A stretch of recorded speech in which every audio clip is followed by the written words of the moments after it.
German Zeppelin Hindenburg, queen of the skies, seen here from a universal newsreel camera plane as it sped over New York to its tragic end at Lakehurst, New Jersey, now lies at the Naval Air Station a twisted mass of metal.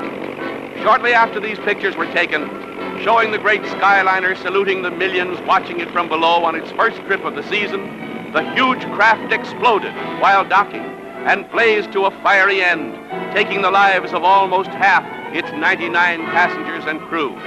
Hours late on its trip from Hamburg because of headwinds, the Zeppelin had to ride out a thunderstorm along the Jersey coast before heading for the air station and nosing its way to the mooring mast.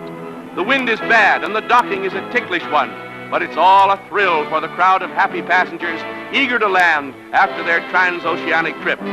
Slowly the big ship warps in, and the ground crews rush for the mooring lines. In another 10 minutes or so, the great aircraft would have been snugly docked. But as the passengers crowded the windows to watch, a roar and a burst of flame near the big tail fins turned the ship into a flaming inferno.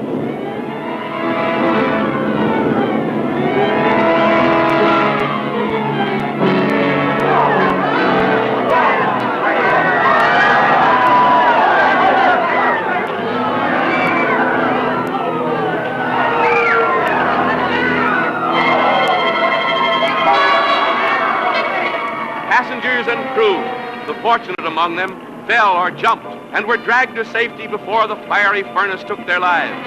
Heroic work by Navy and Army men risking their lives around the white-hot skeleton snatched more than one dazed and half-burned passenger from the blazing wreckage. But for the most of those trapped in the incandescent tangle, there was no hope. It's the greatest of miracles that anyone came out of the disaster alive.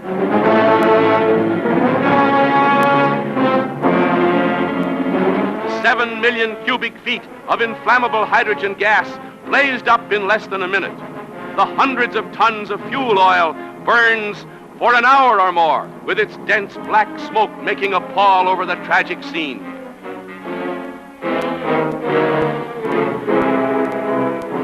In all the history of air disasters, this is the worst, the most terrible. Hailed as the luxury liner of the air, the Hindenburg's horrible end has shocked the entire world. The pride of the skies reaches its journey's end.